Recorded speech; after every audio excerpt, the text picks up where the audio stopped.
नमस्कार दोस्तों, ocean network में आपका स्वागत है। 2014 से पहले और उसके बाद भी कुछ वर्षों तक जिन राजनीतिक दलों को और उनके नेताओं को अरविंद केजरीवाल कोसते रहते थे, भ्रष्ट बताते रहते थे, जिनकी जगह वो जेल में होने की बात करते थे और ये भी बयान देते थे कि इनके पार्लियामेंट में रहते हुए भ्रष्टाचार से लड़ने के लिए, भ्रष्टाचार को खत्म करने के लिए कानून बनाना संभव नहीं है। उन्हीं सारे नेताओं, उन्हीं सारे दलों के बीच में अगर खड़े होकर के अरविंद केजरीवाल अपने फोटो खिंचवा रहे हैं, ग्रुप फोटो खिंचवा रहे हैं, उन्हीं के हाथ ऊपर करके अगर साथ होने का एक सीन बना रहे हैं पब्लिक के लिए, मीडिया के लिए, तो इसे आप क्या कहेंगे? आज जिस विषय पे मैं बात करने वाला हूं वो यही है, झूठ की, फरेब की, इतनी घटिया राजनीति और इतना भ्रष्टाचार करने वाला इस देश में शायद ही कोई दूसरा नेता अब तक हुआ हो जैसा अरविंद केजरीवाल है। मैं एक एक करके आपको बताऊंगा कि समय समय पर इस आदमी ने किस किस तरह की बातें की हैं, किस किस तरह के झूठ बोले हैं, कैसा फरेब किया है, कितनी निचले स्तर की बयानबाजी की है, घटिया स्तर पर जाकर के इस देश के प्रधानमंत्री तक को इन्होंने कायर, मनोरोगी और पता नहीं क्या-क्या बकवास की है उनके बारे में। अरविंद केजरीवाल की उम्र क्या होगी? प्रधानमंत्री नरेंद्र मोदी अब 73 साल के हैं, एक बुजुर्ग हैं, एक अनुभवी हैं, राष्ट्र को समर्पित हैं, दिन रात काम करने वाले व्यक्ति हैं। इनका क्या कंट्रीब्यूशन है इस देश के विकास में या इस देश की प्रतिष्ठा बढ़ाने में? लेकिन जिस तरीके से प्याज की तरह एक एक छिलका उतरा है, उसने तो इनके चेहरे के सारे नकाब नोच करके फेंक दिए हैं। मैं खास तौर से आज इसलिए इन पर ये बातचीत कर रहा हूं क्योंकि इनके एक और करीबी राज्यसभा सदस्य संजय सिंह ने मंगलवार को दिल्ली की राउज एवेन्यू कोर्ट के सामने ये कहा कि साहब, ये जो ईडी है ये रात को 10 बजे के बाद मुझे कहीं लेकर के जाना चाहती है, ले जाती है। अगर मेरा एनकाउंटर हो गया तो कौन जवाबदेह होगा? तो ये जो नौबत आ रही है, ये जो एनकाउंटर की बात की जा रही है, एक्चुअल में तो अगर किसी का सही मायने में राजनीतिक एनकाउंटर हुआ है या इस समय प्रक्रिया में है, यानी हो रहा है, तो वो व्यक्ति कोई और नहीं है, वो संजय सिंह नहीं है, वो मनीष सिसोदिया या सत्येंद्र जैन नहीं है या दूसरे लोग नहीं हैं, वो अरविंद केजरीवाल है। कौन से हवा के घोड़े पर सवार होकर के ये व्यक्ति आया, इसने किस तरह मीडिया को मैनेज किया, कितने बड़े बड़े हवा महल बनाए, किन किन अपने साथियों का सीढ़ी के तरह इस्तेमाल किया और जब ऊपर छत पर पहुंच गए तो उस सीढ़ी में लात मार करके उसको नीचे गिरा दिया।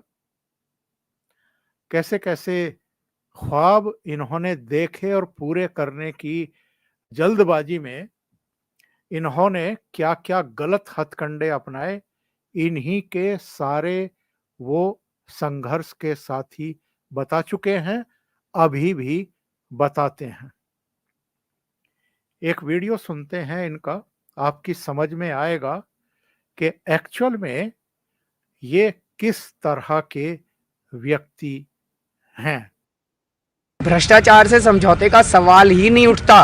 अपनी जिंदगी दांव पे लगा दूंगा, लेकिन भ्रष्टाचार के साथ समझौता नहीं होने वाला। ये मैं आपको आश्वासन दे रहा हूँ। चाहे वो शीला दीक्षित जी ने किया हो, चाहे वो किसी मंत्री ने किया हो, चाहे किसी संतरी ने किया हो, चाहे किसी कांग्रेसी ने किया हो, चाहे बीजेपी वाले ने किया हो, और चाहे हमारा कोई व्यक्ति हमारी पार्टी का या हमारे सरकार में कोई करे, किसी भ्रष्टाचार से बिल्कुल समझौता नहीं होगा।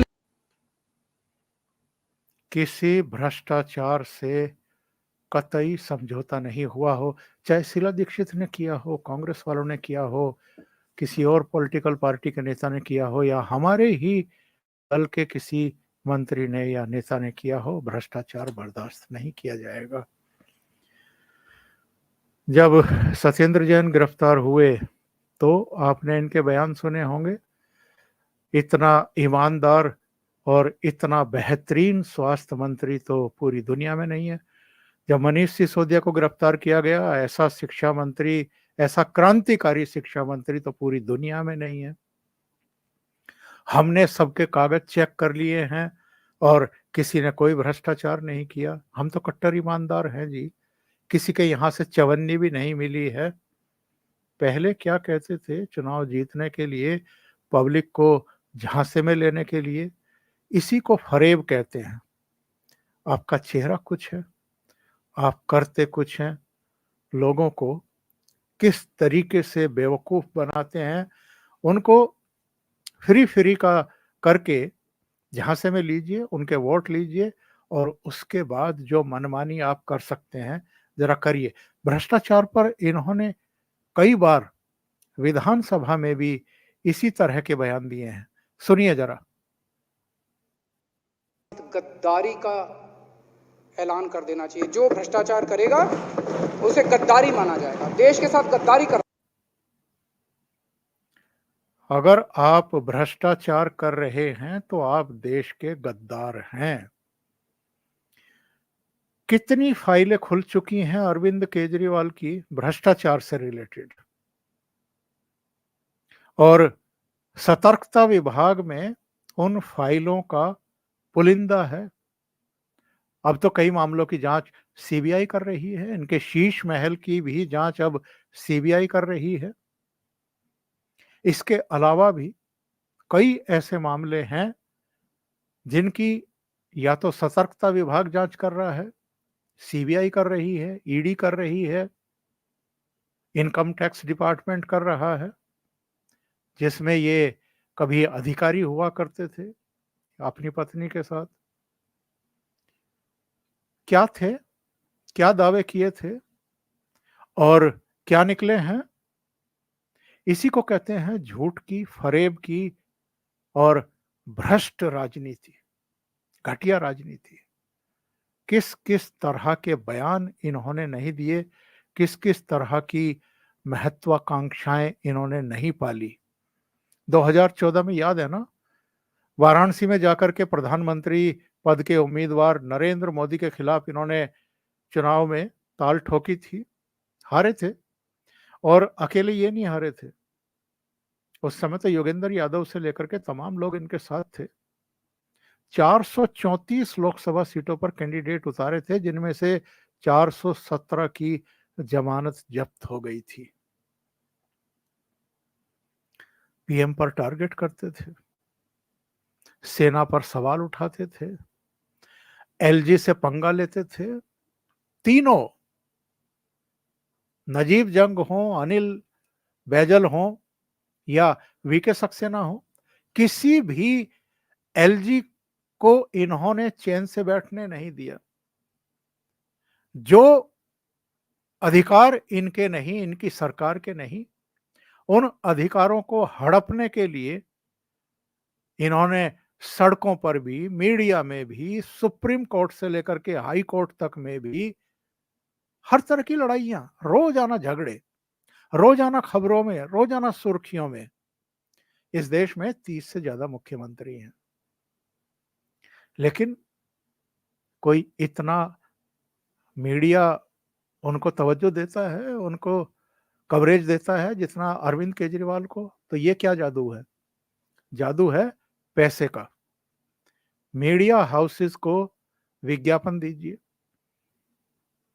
बहुत डिटेल जानकारी आई थी, अलग अलग सालों में कितने कितने 100 करोड़ रुपया इन्होंने केवल विज्ञापनों पर फूंकने के लिए बजट एलोकेट किया है। पिछले दिनों तो सुप्रीम कोर्ट ने इनसे पूछ भी लिया था।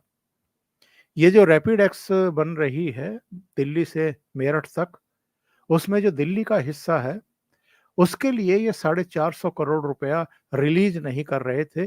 तब सुप्रीम कोर्ट के एक जस्टिस ने टिप्पणी की थी कि जो जनता की सुविधाओं से जुड़े हुए प्रोजेक्ट हैं उनके लिए आपके पास पैसा नहीं है, विज्ञापनों पर फूंकने के लिए आपके पास पैसा है 1100 करोड़ रुपया।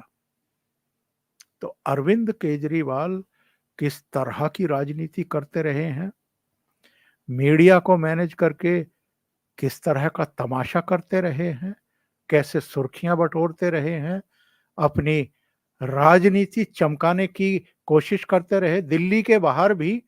और उसी का नतीजा था कि बाद में पंजाब में सरकार बनाई, वरना पंजाब में इनकी कौन सी सेवाएं थी, इनकी कौन सी पार्टी थी, कौन सा संगठन था।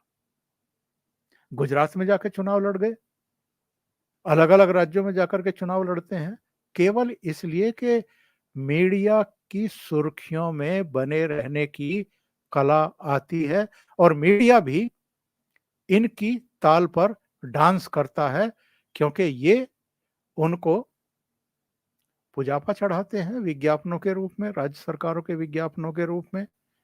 अब तो हालत ये है कि मीडिया को धमकाना भी शुरू कर दिया। शुरू में तो जब कोई इनके इंटरव्यू लेने जाता था तो ये सामान्य पत्रकार को भी सर कह करके बात करते थे।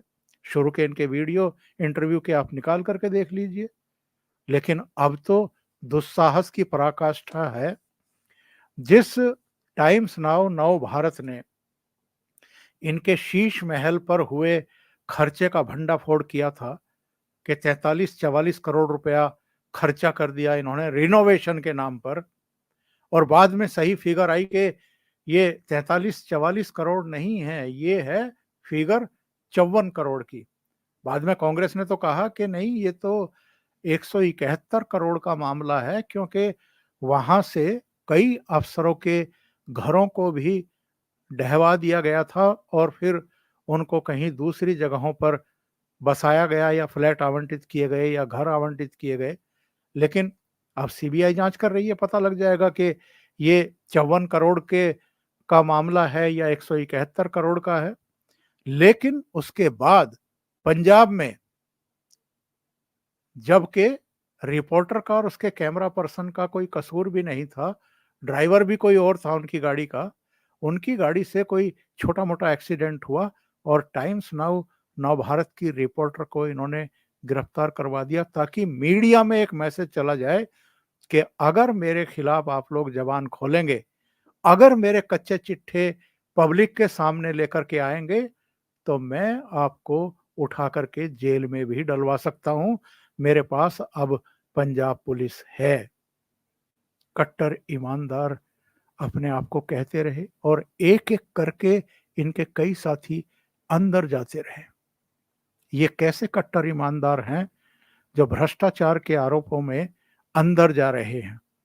और झूठ देखिए, आप जरा देखिए, नई आबकारी नीति ये लेकर के आए। क्या किया इन्होंने नई आबकारी नीति में? जो सरकारी ठेके थे उनको आउट कर दिया, खत्म कर दिया, और जो बड़े खिलाड़ी थे, शराब कारोबारी थे, उनके हाथों में पूरी तरीके से शराब की बिक्री सौंप दी। कितना बड़ा खेल था ये। और क्या कहते थे एक जमाने में, जरा एक इनका वीडियो देख लीजिए, सुन लीजिए क्या कहते थे ये। एक महिला ने बताया, पूरी दिल्ली में जगह जगह इन्होंने रेजिडेंशियल एरिया में दारू के ठेके खोल दिए। सबसे ज्यादा गड़बड़ यहां पे होती है दारू के ठेकों में। दारू पी के वहां पे ये गड़बड़ करते हैं। तो ये व्यवस्था की जाएगी कानून के अंदर कि अगर उस इलाके की महिलाएं प्रस्ताव पारित करके सरकार को दें कि ये ठेका बंद करके कहीं और शिफ्ट किया जाए, तो सरकार को वो प्रस्ताव मानना पड़ेगा और उस दारू के ठेके को बंद करके उसको वहां से शिफ्ट करना पड़ेगा। महिलाएं कैसे इकट्ठी होंगी उसका अरेंजमेंट किया जा सकता है आरडब्ल्यूए के जरिए या मोहल्ला सभाओं के जरिए, लेकिन अगर वहां की महिलाएं इकट्ठी होकर प्रस्ताव पारित करेंगी कि ये शराब का ठेका बंद किया जाए, तो वो शराब का ठेका बंद करके उसको वहां से हटाना पड़ेगा। और खुद क्या किया बाद में? मनीष सिसोदिया को तो अंदर भिजवा दिया। अभी संजय सिंह अंदर जाने की प्रक्रिया में है। अमानतुल्लाह खां के यहां भी ईडी की रेड हो गई है। इसके बाद अमानतुल्लाह खां का भी नंबर आएगा। सर जी कब तक बचे रहेंगे? इनके जो गुरु, जिनको आगे करके इन्होंने पब्लिक को जोड़ा था दिल्ली में 2011 में, जो भ्रष्टाचार के खिलाफ आंदोलन चला करके उस हवा पर सवार होकर के राजनीतिक पार्टी बनाई और सत्ता के दरवाजे तक पहुंचे, वो अन्ना हजारे चुप्पी साध करके बैठ गए हैं क्योंकि बोलने के लायक नहीं बचे हैं। पिछले दिनों एक रिपोर्टर ने उनसे पूछ लिया, क्या जवाब दिया उन्होंने? पूरी हुई नहीं, उसके बारे में तो आप उनको पूछना है, हमें उसके बारे में जाना है नहीं। ये कीचड़ में क्यों जाना है? कीचड़ बताने लगे हैं अब अरविंद केजरीवाल को। अन्ना हजारे को जरा देर से अकल आई। एक और इनके पुराने साथी जो बहुत गहरे घाव खाए हुए हैं, वैसे तो बहुत सारे संघर्ष के साथियों को इन्होंने लात मार करके अपनी पार्टी से बाहर किया। जिससे भी इनको खतरा लगा कि वो आगे चल करके मेरे लिए चुनौती बन सकता है, उन सबको इन्होंने निकाल बाहर किया और बेइज्जत करके बाहर किया। ये योगेंद्र यादव तो खैर बाद में जुड़े थे इनके साथ। प्रशांत भूषण हो, प्रशांत भूषण के पिताजी शांति भूषण हो, एक ब्रिगेडियर दास आए थे जिनको इन्होंने इंटरनल लोकपाल बना करके रखा था। एक गांधी थे, बहुत सारे लोग, आशुतोष, एक और आशीष खैतान और कुमार विश्वास, लंबी लाइन है, आनंद कुमार, बहुत सारे लोगों की ऐसी सूची मेरे पास है जिन्होंने इनका साथ दिया संघर्ष में। उनकी सीढ़ी बनाई इन्होंने, सबका यूज किया और सबको निकाल बाहर किया। कुमार विश्वास एक किस्सा बता रहे हैं कि जब हमारी लड़ाइयां शुरू हो गई तो एक बार डिनर पर हम इनके घर गए। वहां पर कुछ बातें हुई। क्या बातें हुई जरा सुन लीजिए, और किस तरीके से बातें हुई और कितना अहंकार पावर का अरविंद केजरीवाल को हो गया था। इससे बड़ा अहंकार क्या हो सकता है कि विधानसभा में खड़े होकर के ये एलजी को गाली देते हुए कहें कि ये एलजी कौन होता है, कहां से आया ये एलजी, दिल्ली के मालिक तो हम हैं। दिल्ली का मालिक बताते हैं खुद को। कुमार विश्वास की जबान से सुन लीजिए क्या बातें हुई थी इनके बीच में। पहले तो नहीं होता था। शुरू से सुनिए। तो मैंने उससे पूछा कि यार ये झगड़ा हो क्यों रहा है हम में अब? पहले तो नहीं होता था, किसी भी बात पे आंदोलन करते थे तब भी नहीं होता था, पार्टी बनाई तब भी नहीं होता था, पहली सरकार आई तब भी नहीं होता था। अभी ऐसा क्यों होने लगा है कि हमारे विचार अलग अलग होने लगे हैं और इतना बढ़ने लगा है कि बर्दाश्त नहीं करेंगे? तो उसने मुझसे पूछा कि तू बता क्यों होने लगा है। तो मैंने उसको कहा, ऐसे जैसे ये रखा है, ऐसे मोबाइल रखा हुआ था, तो मैंने मोबाइल उठा के ये कहा कि मुझे ऐसा लगता है कि अब तुम दोनों के पास ताकत है, तो तुमने ये चीज उठा ली और ये कह दी है कि नहीं देते, मेरी ये ताकत है। तो वो खाना खाते खाते बोला, यही समझ ले। तो मेरी पत्नी जो है वो खीर खा रही थी, उसकी चम्मच आधे रास्ते में रह गई, उसकी वाइफ भी सामने बैठी थी। तो मेरी वाइफ ने कहा कि भैया ताकत, पर ताकत तो सदा नहीं रहती। तो उसने खाते खाते बोला, पर भाभी जी अभी तो है। जैसे उसने बोलने की कोशिश की मेरी पत्नी, मैंने कहा शांत, शट अप, कोई बात नहीं, खाओ खीर खाओ, बहुत सही कह रहे हो तुम। और इस आदमी ने ताकत में के मद में चूर होकर के क्या क्या किया है, इसलिए मैंने आज ये शीर्षक लगाया है और ये बात की है कि इन्होंने जो जो किया है पॉलिटिकल पार्टी बनाने के बाद, अपने साथियों के साथ जो किया है, और जिस तरीके से ये लोग अब जेल जा रहे हैं, ये किसकी वजह से जेल जा रहे हैं, किसकी महत्वाकांक्षा की वजह का परिणाम ये भुगत रहे हैं। जेल के हवालात में, बैरकों में इनकी जिनकी रातें बीत रही हैं, जिनके परिवार वाले परेशान हैं, और वो भी उस समय तो मजा लेने के लिए अरविंद केजरीवाल के मंत्री बने थे ना, उनके सहयात्री बने थे ना। अब वो जेल में मजा ले रहे हैं। उनको अकेले में समझ में आता होगा कि किस तरह इनका मिसयूज किया है अरविंद केजरीवाल ने। लेकिन वो कहते हैं ना कि पाप का घड़ा तो एक दिन भरता है, और जिस तरीके से बहुत सारे मामलों की इस समय जांच चल रही है, रियल में अगर किसी का राजनीतिक एनकाउंटर इस समय हो रहा है और होने वाला है, वो अरविंद केजरीवाल ही हैं। ये बच नहीं सकते हैं। थोड़ा बहुत देर सवेर हो सकती है, लेकिन ऐसे ऐसे कर्मकांड कर चुके हैं कि 100% इनकी जेल यात्रा तय है, बच नहीं सकते। अभी के लिए इतना ही। बहुत बहुत धन्यवाद। अगर आपको ये चैनल और इसके कंटेंट पसंद आ रहे हैं तो लाइक करें, कमेंट करें, वीडियो को शेयर भी करें।